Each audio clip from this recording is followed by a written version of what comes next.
Science isn't changing its mind, it's evolving. The more we learn, the more we can refine what truly supports our health. And today we'll talk about 3 pieces of newsworthy science. First, a nutrient lifestyle combo that packs a 1-2 punch on longevity. Next, a piece of legislation at long last to help us better understand when you're looking at a food, what the heck they mean by healthy. And finally, some powerful research about a category of nutrients in plant foods that I affectionately call phytonutrients, and their role in protecting our brain. The thing is, when we understand the research a bit better, we can do more than just read about it. We can actually use it. So let's break it down and bring the evidence into our everyday life. We experience 1,000 waking minutes on average every day. How are you spending yours? I'm Dr. Wendy Bazilian, and you're listening to 1,000 Waking Minutes. I can't wait to connect with you here with practical ways to eat well, move daily, and be healthy, to optimize every waking minute you live for a happier, healthier life. Thank you for sharing some of your waking minutes with me today. Let's get started. I'm saying yes to better days, yes. I'm on my way, yes. It's gonna be okay, yeah.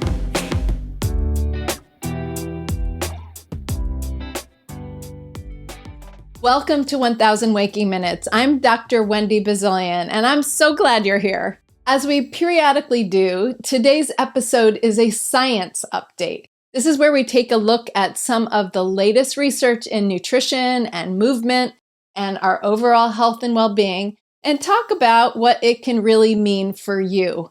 Because science is always evolving, and new studies come out, new headlines grab our attention, and sometimes official recommendations shift based on what we're learning. Some of this information is exciting, and some of it makes you pause and wonder, but what does this really mean for me? And some of it, let's be honest, can feel overwhelming or frustrating or even conflicting. So what I want to do and enter into today, and my goal, let's say, is to make sense of the science, to help us filter through the noise and to offer some practical tips to bring some of these insights and learnings into your everyday. I'd like to clarify some of the partial and misinformation and bring the good stuff into our 1,000 Waking Minutes, because these are the moments that shape your health, your well-being, and your daily choices. So today we're looking at 3 recent topics that are making waves in nutrition and health. First, there's a compelling new study on omega-3s, vitamin D, and exercise, and how this combination may slow biological aging and reduce disease risk. Next, we'll talk about the long-awaited update from the FDA on what qualifies as healthy on food labels, the actual word healthy. We'll talk about why this change matters and what to look for when you're shopping. And finally, I'll share some findings from some of the latest research on polyphenols, those phytonutrients, or as I like to call them, are phytonutrients that are found in fruits and vegetables and play a role in supporting brain health as well as memory. So we'll break these down, what the findings really mean, and most importantly, how you can apply them in your daily life. All right, let's start with something we all care about. The first one, staying strong, capable, and resilient as we age. I'm not talking about aging in the ways that we see, like our skin or our hair or energy. Those are important, of course, but at the biological level, what's happening in our cells, in our muscles, and even in our DNA. So a new study published this year in Nature Aging looked at just that. They looked at the biological aging as a metric. In fact, scientists look specifically at how the combination of omega-3s, vitamin D, and exercise work together to slow biological aging and reduce the risk of serious disease. This research comes from the Do Health trial, which stands for vitamin D, the D in do, omega-3, the O in do, and home exercise for health, HE, there, the Do Health. It followed 777 adults over the age of 70 for 3 years and sought to see how these three factors, taken separately and also together, could mean for health outcomes. So, what were the results, you wonder? Well, they were pretty compelling. People who took 1 gram of omega-3s daily and 2,000 IUs of vitamin D per day and did strength training 3 times per week showed significantly slower biological aging by 3 to 4 months over a 3-year study period. So about a month per year gained over that study period by those 3 practices, and I'll break that down in a minute. But even more significant, this group had a 39% lower risk of frailty and a 61% lower risk of invasive cancer. That's pretty stunning results for that trio, that trifecta of sorts. So this isn't just good news. It's a powerful example of synergy. The way these 3 factors, 2 are nutritional, 1 is movement, exercise, and our body mechanics, and how they work together, and that they're greater than what any one of them did on their own. So what I want to point out here is that while this study was done in adults who are 70 and older, these are habits that anyone can benefit from, no matter what your age may be, what our age may be. So how do we apply this to our everyday, into your waking minutes? Well, first, omega-3s. If you're not taking a supplement, you can actually get plenty from food. Think of fish like salmon and sardines and mackerel, and think of the plant sources like walnuts and chia seeds and flax, and even some algae-based sources. But you might be wondering how much they ate daily. The amount that they used was the equivalent of, so they used supplements, but to get that about 1,000 milligrams a day is the equivalent of about 7 walnut halves, or about a teaspoon of chia seeds, or 1/3 teaspoon of chia oil. Not so difficult if you think about it in those terms.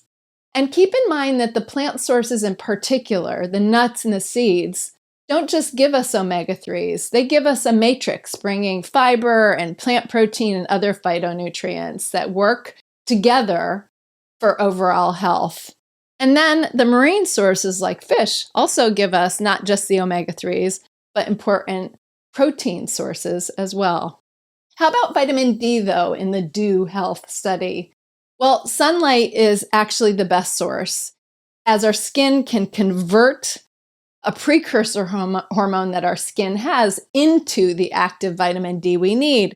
But we do know we have to be careful about the balance of the positive with the risk of the exposure to the UV harmful rays. And food sources are a bit more limited, but they do come in things like egg yolks, in mushrooms that have been exposed to light, so you can find vitamin D-rich mushrooms, in fortified dairy, and in fortified plant-based milks.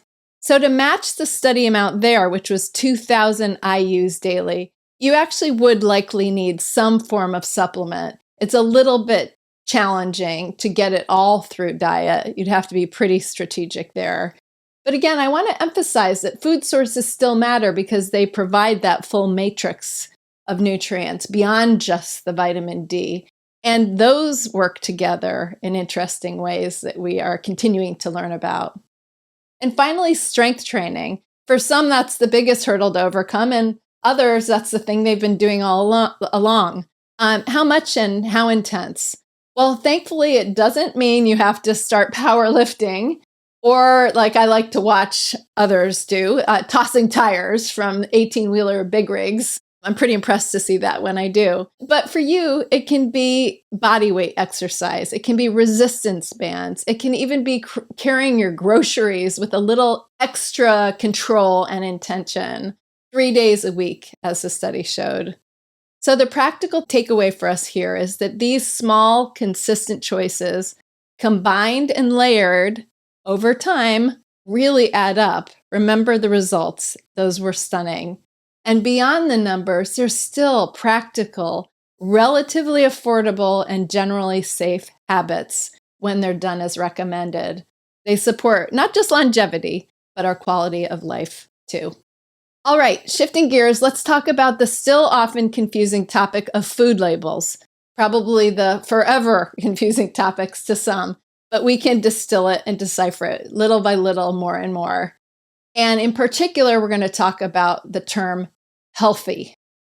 For years, the word healthy has been slapped on everything from granola bars to sugary cereals to fortified foods in packages to maybe an apple.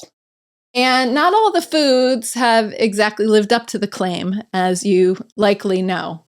So this is something that I've been following closely my entire professional career, but especially since the beginning when there was a push to redefine or get a clearer definition based on science on the term itself. And it really started in late 2015 and into early 2016 when the FDA was really first pushed to start making moves to revisit its outdated regulations and definition for healthy. It wasn't just regulators who were working for the change, in fact, it was certain citizen and invested groups who were pushing for the change.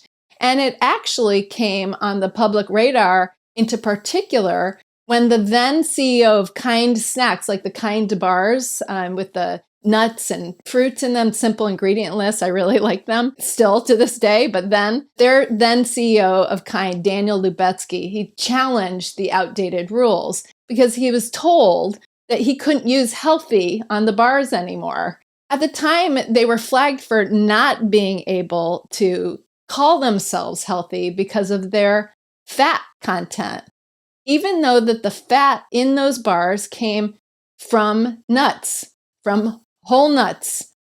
Nothing was processed it was processed into a bar, but nothing was broken down. And there were no ingredients added in the form of fat. They came from the food ingredient themselves, all recognizable ingredients. And that this kind of bar, the Kind bar, had really simple ingredient lists. Meanwhile, highly processed, lower fat cereals were allowed to carry the healthy term on their boxes because it was based on rules that had been set in the early 1990s that foods to carry healthy had to meet some minimal criteria for the presence of certain nutrient vitamins, minerals, and other things that were there naturally or not. So maybe they were fortified in, as is the case many times with cereals. And they fit into a category like low fat or low cholesterol, the rules of the time. So it wasn't the type of fat, and it wasn't whether it was whole food or naturally occurring either. This was very outdated, and it was a improperly oversimplified system. It didn't reflect real nutrition science, and even using common sense, it just didn't make sense or feel right. And yet that's how healthy was being deemed and utilized by the rules of the era. Now, FDA has finally updated the definition of healthy on food labels. Keep in mind, this was 2015, 2016 when it started, and now we're in early 2025. These things take time. But it now makes a lot more sense. Now, in order to qualify as healthy, foods must meet some specific limits on added sugar, saturated fat, and sodium. And whole foods like fruits, vegetables, nuts, and seeds automatically qualify. I think that's the best thing that came of this because, of course, you would think that they would qualify. You'd think that they've always qualified, and yet that hasn't been the case. Before this update, nuts, as I mentioned before, didn't qualify as healthy because they were high in fat. Even though we know that nut consumption is linked to better heart health and longevity, and the type and quality of the fat makes a difference. Surprisingly, avocados also didn't qualify under the old rules, even though we know it's rich in 20 plus vitamins and minerals and fiber and healthy fats. Meanwhile, those low-fat sugar cereals that were fortified in minerals and vitamins did count. Also, highly processed foods now have stricter requirements to carry the label. So, in sum on this whole thing, the new definition is more aligned with current nutrition science and dietary guidelines, and it's meant to help us, the consumers. This is when I use consumers, like we're consuming food, the consumers, but we also are purchasing, make better informed choices. We can bring more transparency into food labeling, so that's important on the part of the food brands that are engaging with us. And keep in mind that the use of the term is actually voluntary, but you can't use it incorrectly if you choose to use it. So that's what the definition puts in place. In other words, some things may still feel a little less clear and undefined, like words like natural and wholesome, for example. But if you see that word healthy on a label, well, always check twice because some people aren't doing the right thing. But you should have confidence that at least it's meeting that criteria because it is a law. Actually, it was supposed to come into effect on February 25th of this year, but it was slightly delayed because we went into a new administration. And as that happens, when you enter in a new political administration, it's not uncommon that things get delayed slightly. And so by April of this year, end of April, you should be seeing that mandate front and center and clear. So why should we really even care about all this stuff? Especially, I've been talking, 20 plus years about eating more toward whole foods, more real foods, the superfoods or the nutrients that bring us protection for our health or reduce the risk. Well, it is a positive step, I think. And I really do like more clarity for us, the consumers. I think that's a good thing. But also remember that food labels don't tell the full story. Just because a product doesn't have a healthy label doesn't mean it's not nutritious. And just because a product doesn't qualify for the label, doesn't mean it is or is not the best option for you. So the practical takeaway on all of this, putting this rule into our reality, is first, always look beyond the front of the package. Healthy might get you in the door, but always look at the nutrient facts and especially the ingredient list to see what's really there. Also, again, to reiterate whole food nutrition, focus on whole real foods when you can. When you're looking for convenience, read that ingredient list. The best choices often don't even need a healthy label at all, of course. And this doesn't mean everything has to be fresh out of the garden or even the farmer's market, although I love to support them. It can be frozen and jarred and canned and dried. It can be great options, and you can feel good about them being whole foods. And finally, watch out for the health halos. Just because a package says made with whole grains or natural doesn't automatically make it a smart choice. So ultimately, remember, you, not the label, get to decide what's best for your health and what constitutes the word healthy for you. All right, last up on our review of some of the current science, I want to talk about brain health. It's a super hot topic these days. It's on everyone's minds, pun intended there. And before we get into the latest research, I want to share a quick story here. Years ago, I think it was at least 10 years ago, I was giving a presentation to a room of more than 500, I can picture this room, more than 500 or so salespeople from a major global company. And I was asked to give a keynote on health and wellness. And I was talking about phytonutrients to this group, those incredible compounds that are found in plants that help us protect and repair and defend and neutralize and eliminate damage in the body. And to bring it to life, I had this interactive moment. Maybe I'll bring it to you someday also. But I got everyone to stand up, so we got to have a little stretch in between the talk. And I had them use their hands to engage in a repeat after me style activity to act out these multiple really cool functions that plant nutrients do. I wanted to get already beyond this idea that antioxidants were everything, but that phytonutrients, this bigger category of thousands of nutrients, actually did a lot of different, very important things in the body. So, for example, some of the gestures that I had were like a superhero motion for defending, hands on hips. I had a sweeping gesture for eliminating, kind of like calling, "You're safe" or "You're out" at a baseball game, and so on. I had finger thumbs that would throw you out of the ballpark, things that were demonstrative of the actions of some of these phytonutrients.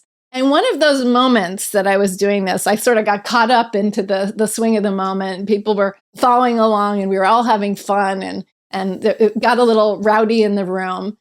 And I was saying the word phytonutrient again, and it came out sounding more like fighter nutrient. And you know what?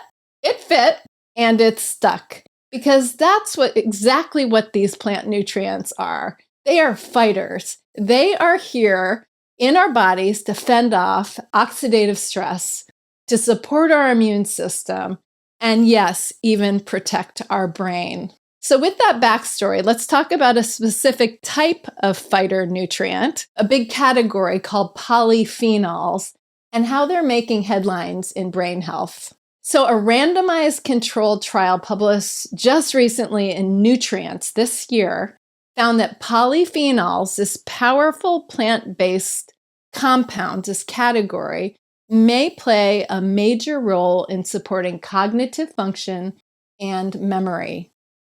So people in this study who took polyphenol-rich supplements, that's the way that it was delivered to them, so that it could be consistent methods, of course. The participants took these polyphenol-rich supplements for 16 weeks. And what the researchers found is that they performed better on cognitive tests than those who took a placebo. The scientists found that people who consumed more polyphenols had higher levels of two key brain-supporting compounds, one called CREB, which plays a big role in memory formation and learning, and another called BDNF, brain-derived neurotrophic factor, which essentially helps neurons grow, survive, communicate. Some call it sort of like the fertilizer of the brain. I sort of like that analogy. But in simpler terms, these compounds work with like brain plasticity, and they're like executives of the memory, and they help protect cognitive function and keep your memory sharp. So this is exciting research. But it's not altogether surprising, because this adds to the growing evidence supporting the role of polyphenols in brain health. There's lots of studies on walnuts, which are rich in polyphenols, and the relationship to cognition and reducing some of the age-related deficits in brain health over time. There's research on the Mediterranean diet, to cacao and chocolate and the polyphenols there in improving mental performance. So this is yet another piece of the puzzle, and helps us gain further evidence and confidence that plants play a key role in our brain health. So how can you bring more polyphenols into your waking minutes? Well, here are a few ideas for you. Number one, eat colorful produce. You've certainly heard this before. You've heard it from me. Fruits and vegetables, even beans and nuts and seeds are rich sources. The dark berries, the pomegranates, green tea, nuts, dark chocolate are some of the most concentrated sources. Number two, keep it simple. If you've heard the phrase "eat the rainbow," this is what it means. It's an easy strategy. One of the things I like to say is try to get at least 3 colors on your plate at every meal. And it's sure to be at least 1 or 2 fruits or vegetables there. And include a fruit or vegetable at least once a day in a snack. Third, think about using your daily staples to make it almost effortless. So, do you enjoy smoothies? If you do, they're a great place to land you some polyphenols in your day. If you like soups, a vegetable-rich soup may be something you make on the weekend and you use throughout the week as sort of a starter for a meal or as a snack unto itself. is another easy shoo-in for a polyphenol boost.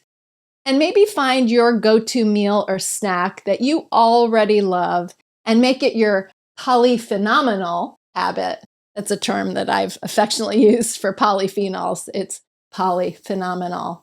And finally, think about making some simple swaps and upgrades to your diet and add more polyphenols. So what could a swap be? Maybe you like, or you just choose, some milk chocolate. Maybe you can do that upgrade to the darker chocolate, 60%, 70%, 85% or higher.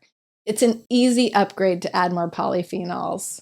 Or maybe reach for a green tea instead of a sugary drink or some other alternative. You have another point of polyphenol success with that. So cognitive health, as you know, isn't just about what we do later in life.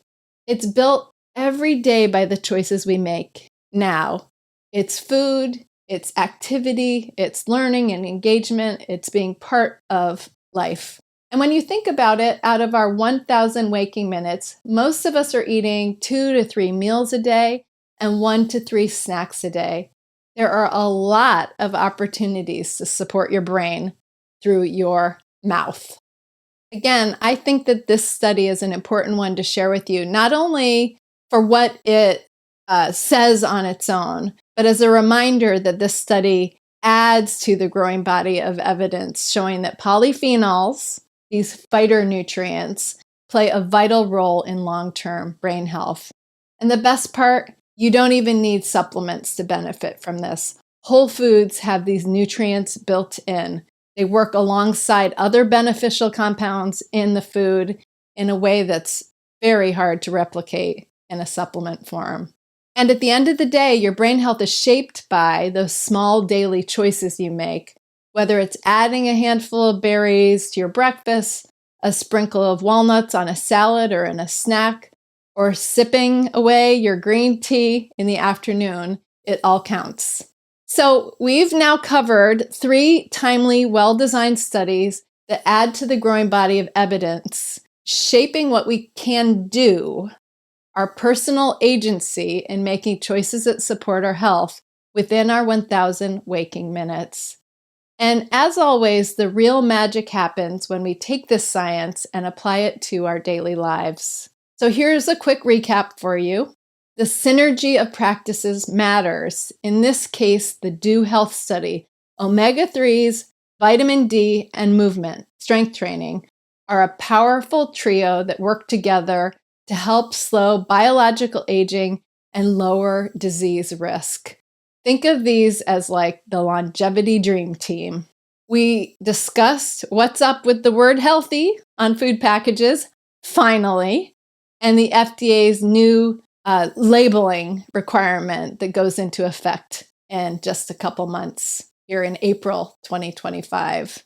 And we also remembered that a label doesn't always define what's best for you. You get to do that. And to round it out, we talked about the ever-evolving field of knowledge, brain, pun intended, but the knowledge about phytochemicals. And here we learned a little more about polyphenols, sort of like our brain's best friends. These are the phytonutrients. They're sort of like bodyguards for your cognition. So there's yet another reason to load up on those plant foods, the produce that support your health. The nuts and seeds, the berries, the grains, the salads, the soups. So rich, so colorful, so delicious. Your 1,000 waking minutes are full of opportunities to make small intentional choices that support your health, your energy, and how you feel every day. And I'd love to hear from you about some of the choices that you're making. Also, if there's a study or health headline that you've seen that have made you pause or wonder, or gotten frustrated about, please send it my way. I just might take you up on the inquiry, either between us or maybe feature it on a future episode as a science update. You can find me at wendybazilian.com. You can always email me at 1kwm@wendybazilian.com. And if you found this science update, this episode helpful, please share, please subscribe, please leave a review. It truly helps as we build this community together. Thank you for sharing some of your waking minutes with me today. And until next time, be well.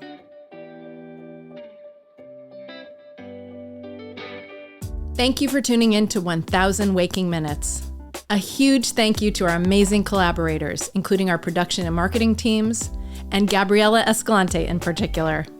To the ultra-talented Beza for my theme music, my lifelong friend and artist, Pearl Price Photography and Design, to Daniel Ballantyne, Jen Nguyen, Joanna Powell, and of course my family, and everyone working tirelessly behind the scenes.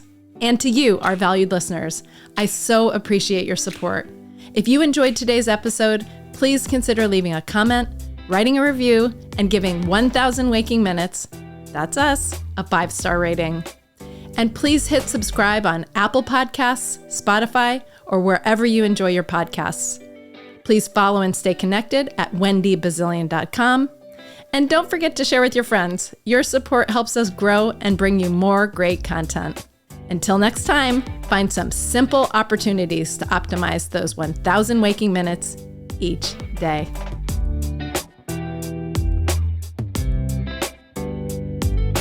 I'm saying yes to better